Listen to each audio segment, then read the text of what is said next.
I met Erik Makinson at a biochar demonstration project at Usk across the Ponderay River, my first live demonstration of biochar production. And he was there because his thought is about using waste stream to make productive end product.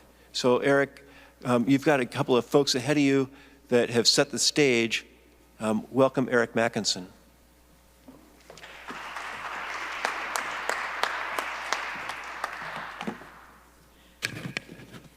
Thank you, John. And thank you, everyone, for coming inside on this beautiful, glorious spring day. It does feel like spring, finally, right? It's beautiful outside. Yeah. And you know what I love about spring? Is tree blossoms. They are beautiful, right? So full of beauty, so full of life. But have you ever thought about what a waste they are? Probably not. We don't think about beautiful tree blossoms like that, despite the fact that this tree works so hard to produce all these petals, and then it just drops them on the ground. It works so hard to produce leaves after that, only to drop them on the ground. The reality is, there is no waste in nature. Waste doesn't exist. But what about these tree blossoms that drop on the ground? What about the leaves that come after those? Well, they become homes for insects. They become food for microbes that then become food for the plants in the soil. There is no waste in nature. And in fact, who created waste? It's all of us. Humans created the concept of waste. The Industrial Revolution created the concept of waste. Until it, waste didn't actually exist. So it doesn't have to be that way, though. My first introduction to that was this book right here. I read it about 15 years ago. It's called Cradle the Cradle. And if you've never read it, I highly, highly recommend it, because what really stuck with me is that by thinking in circles versus in lines, we can eliminate the very existence of waste and decouple economic prosperity with environmental degradation. So before reading this book, I always thought, the more we produce, the more we consume, the worse off the environment is. But it doesn't have to be that way. And it's only that way in a linear economy that we were introduced to through the Industrial Revolution. The linear economy is defined as take, make, waste. We pull stuff up out of the ground, we make something, we do something with it, and we bury it in landfills. It doesn't have to be that way. By thinking in circularity, we're able to bring those resources back into the system as feedstock for future use. But this is much more simple in concept than in practice. And many thinkers have spent a lot of time on this, including the Ellen MacArthur Foundation. They've done a ton of work really diving into this circular economy, both from an opportunistic standpoint and from a structural standpoint. They've come up with this butterfly diagram that in itself is very, very complicated, because guess what? Our global economy is very, very complicated.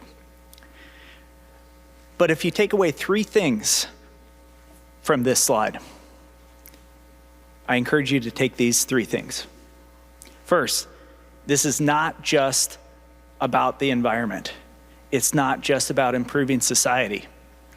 There is also a tremendous economic opportunity here. And in fact, 7 years ago, in 2015, Accenture estimated that there is a $4.5 trillion opportunity. This is trillion with a T here, $4.5 trillion opportunity in just eliminating waste from our global economy and thinking in circles. Now, we all know what has happened to the cost of everything here in this last year. We've heard about it already this morning. And so my gut tells me that by now, 7 years later, this number could be twice what it was in 2015. So that's one thing. It's not just about the environment, it's about the economy, and there is a huge economic opportunity here. Number two, the circular economy is not just one circle. It's in fact two circles. One of those is the biological nutrient cycle. This refers to anything that originated by being grown. You know, this morning we heard about wood, we heard about wheat. These are all components of the biological nutrient cycle. But on the other side, you have the technical nutrient cycle. These are any resources that were mined or drilled from the ground. And it's crucial that we are able to separate those two nutrient cycles in order to effectively bring them back around. If we are contaminating our compost with stuff that is mined and drilled, it's bad news. And the technical or the biological nutrient cycle doesn't work. Likewise, if we're throwing our food waste in the recycling, it's bad news. And that technical nutrient cycle doesn't work. So that's number two nutrient cycles. Number three is that the closer we are able to keep the materials to their current form in bringing them back to a new life, the more economic and the more environmental value there is. And so while composting and recycling are great, they're awesome, and you'll see from subsequent slides that that's really where I've spent a lot of my time over the last 15 years in my sustainability career. Focusing is increasing composting and recycling. It's not the highest and best use for either that technical or biological nutrient cycle. From a biological perspective, it's far better than composting our food to feed it to animals, to feed hungry people, or to prevent it from becoming waste in the first place. Likewise, in the technical nutrient cycle, recycling is awesome. It's better than burying and burning our waste. But you know what's better than recycling? Refurbishing, reusing, maintaining, preventing that waste from happening in the first place. Right after I read that book, or when I read that book 15 years ago, at the time, I was working for a global corporation that you may have heard of. It's called the CocaCola Company. And shortly thereafter, because of some of the work I had done in the Northwest, I got a call from the mothership down in Atlanta. They said, you know, we love the sustainability stuff that you're doing with your customers up in the Northwest, but we have a great big retail customer that just launched a sustainability program, and we'd like you to move to Bentonville, Arkansas, and call on Walmart. And so this was kind of interesting because, you know, first of all, I still, even after working at the company for 5 years, really didn't drink soft drinks. And I had actually never shopped at a Walmart store at that point. And so, you know, I had to think about it a little bit. But what I realized is there's no better place to affect change within business, within global capitalism, than the nexus of two of the largest corporations in the world, of Coca-Cola and Walmart. And so I spent the next 13 months understanding the overlap in sustainability impact between those two companies and facilitating projects around the world at that impact. And one of the areas of greatest impact for both companies was in packaging and waste, because Coca-Cola's packaging turned up as the waste of the Walmart stores and as the waste of the consumers that shopped at those stores. Now, this took a very different form in developed countries versus developing countries. So in countries that had existing recycling infrastructure, our focus was all about enabling consumers to take advantage of that and encouraging them to do so as well. And so we actually launched a line of merchandise not only made from recycled pop bottles, but that communicated how many pop bottles it took to make this shirt, which was 5. You see the 5 inside, little logo up there. Blankets were maybe 20. A sweatshirt was maybe 10 inside. And really what it drove home to consumers is that that bottle that they see as waste is actually a valuable resource for future use. And we launched this merchandise in the US, in Canada, and in the UK. But in developing countries, this took on a very different format. So, as some of you may know, in developing countries, recycling looks very different than it does here in the US. There's no blue bin in a lot of places, and there's no truck that comes around and picks it up. The recycling is done in a much less formal fashion by folks that go through the trash on the street, in some cases are living in uncontrolled garbage dumps, entire generations of families living in these uncontrolled garbage dumps, sorting through, picking through, finding everything from aluminum cans to pop bottles and recycling those for money. And you know what? They're actually pretty good at what they do. Brazil, for instance, has some of the highest recycling rates of aluminum in the world. But while it has a positive environmental benefit that they're extracting those resources back out, it has a very, very tragic humanitarian benefit, or humanitarian outcome, excuse me. And that's that you have these whole generations of families living in uncontrolled garbage dumps. You have kids being killed by landslides of garbage and run over by trucks.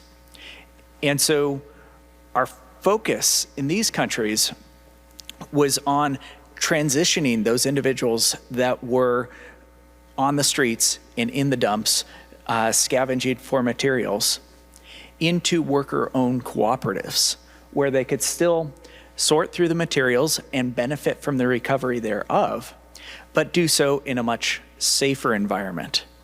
And in some of these cooperatives, they provided remedial education and health clinics. And so these individuals could actually have a pathway out of this generational poverty. And these cooperatives were working so well in Brazil. At the time, there were about 500,000 people employed in green-collar jobs working in these cooperatives that we worked to expand that model to other countries, to Argentina, through Central America, and to Mexico. And it just really shows the power of when economics meets environmental benefit. So after about a year living in Arkansas, I really missed the Northwest. And so did my wife, who I don't think she realized what she was signing up for when we moved to Arkansas, and then I hopped on a plane the very next day to Rio de Janeiro. And that was kind of how the next year went, that, she lived in Arkansas and I flew around the world. And so in order for my marriage to remain sustainable, I had to move my sustainability career back to the Northwest. And that's when I went into consulting and consulted some of the largest companies in the United States, a couple of the logos up here, and really built out a consulting offering for a company that today is known as NG Impact. During that time, I moved from Seattle to Spokane. And one of the things that really struck me about moving from the west side of the state to the east side of the state was what I saw on the streets and in the back of the buildings, or specifically what I didn't see.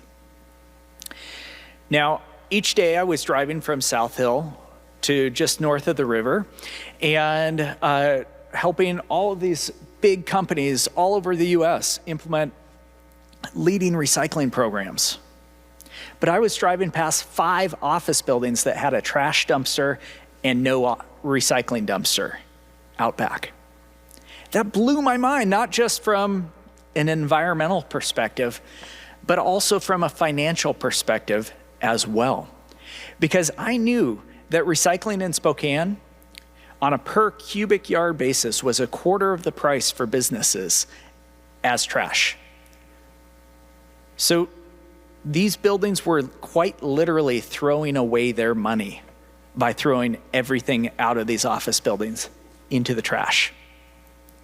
And that's when I set out on my own, hung my own shingle, as they say, and started Resource Synergy, a Spokane-based sustainability consultancy. And in the 7 years since, we've put out about 35,000 of these recycling bins, little hanging waste baskets, signs, and stickers throughout 150 different buildings in the greater Spokane area. And if you add up all of the material that those recycling bins collect, it could fill this double-decker freight train a mile long every single year. That's just recyclable material. But that's not all that businesses are generating. Businesses are generating a lot of food waste. And food waste decomposing in landfills is one of the largest sources of methane, which, as we heard earlier, is a very potent greenhouse gas. So we've also launched some very successful composting programs. And in fact, at Northern Quest Casino, before the pandemic, shut everything down, shut down their buffet, we had helped them compost 7.5 tons a week of food waste. I'll say that again, 7.5 tons a week of food that was going into their trash dumpster is now going out to Bartek composting to be repurposed into a nutrient-rich soil amendment that goes out to grow more food. And some of those very same farmers that are using Bartek compost are growing food to come back into Northern Quest Casino. But while that's great, it begs the question, why are they purchasing 7.5 tons a week of food to prepare it to turn around and throw it away? And that's why we are now focusing up the food chain, if you will, on waste prevention. And not only are we focusing on prevention, we are focusing on up-leveling even the waste that is still generated. So I'd like to introduce you to the newest members of our task force, the pigs. Just this week, we had our first herd of 12 pigs arrive to our partner ranch up in Ione. And they will be raising these 12 pigs on the food scraps of the Kalispell Casino. So the Kalispell tribe owns both Northern Quest Casino and another casino up by Cusick, known as the Kalispell Casino, which is actually 85 miles from Bartek. And so guess what? There's a lot of fuel that needs to be burned and a lot of cost involved in transporting food waste from the Kalispell Casino down to the closest commercial composting facility, Bartek. And so it made sense to launch this program up there. So these 12 pigs this year will be fed food scraps and then butchered to provide pork back into the tribe, back into their restaurants, including the very restaurant that produced the food scraps for these pigs. If all goes well this year, we plan to increase that herd to 3 dozen pigs next year and then just grow it on from there. But everything, or so much of what we've done over the last 15 years has been about being less bad, which is really what sustainability, frankly, is about. It's being less bad. But that's a pretty low bar, right? If somebody asked you, how's your marriage? And you said, sustainable. It's not the best compliment, right?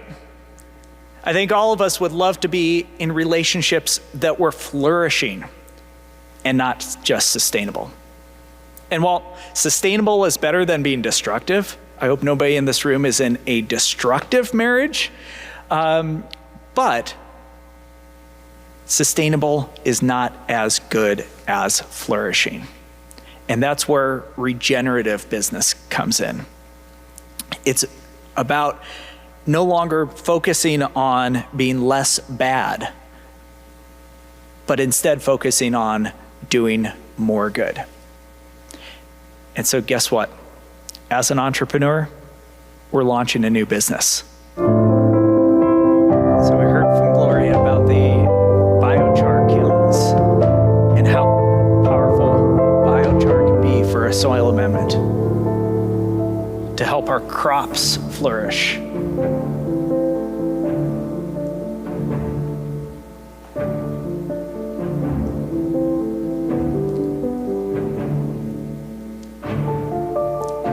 And help ultimately reverse climate change.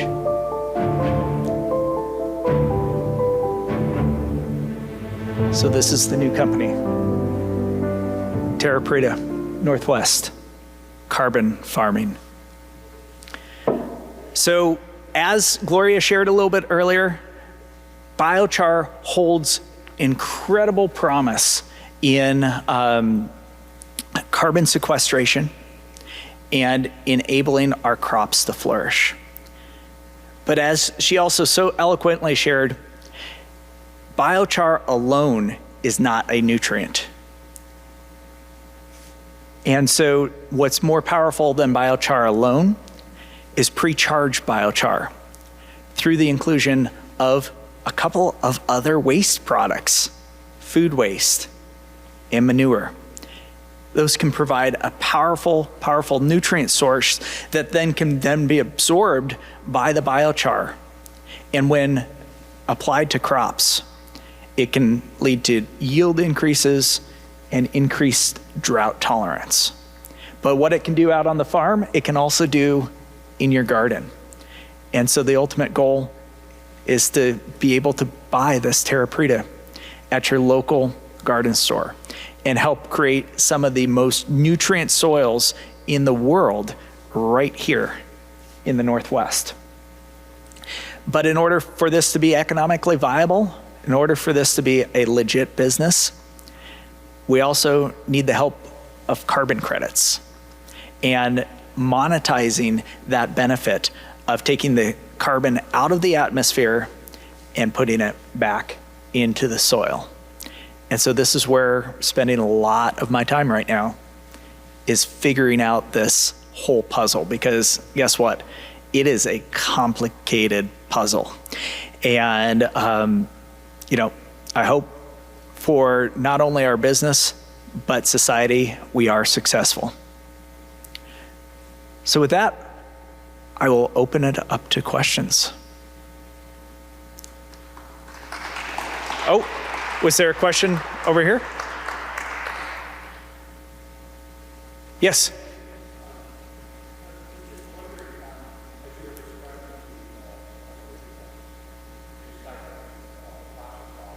Mm-hmm.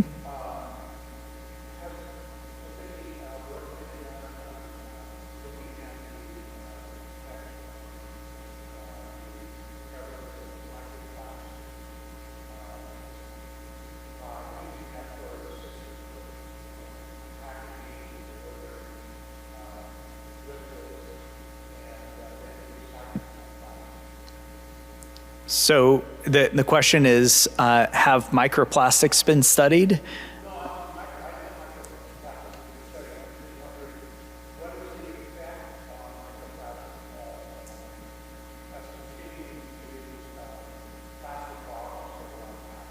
Yeah. Yeah. The highest and best use is not to use a plastic bottle in the first place. The highest and best use is not to use a plastic bottle in the first place. Prevent the waste from happening in the first place. But as long as people buy plastic bottles, we need a system to recapture those and bring them back into a higher and better use. And by educating the consumers to view that as a resource versus trash, they're less likely to throw it out their car window, to drop it on the beach, to drop it off their boat in the lake and have it become microplastics. But hands down, the highest and best use is prevent waste from happening in the first place. Then after that, to reuse whenever is possible, and only when prevention and reuse are not available is recycling the best option. And it's still better than throwing it in the landfill, and a whole lot better than throwing it in your local lake. So thank you.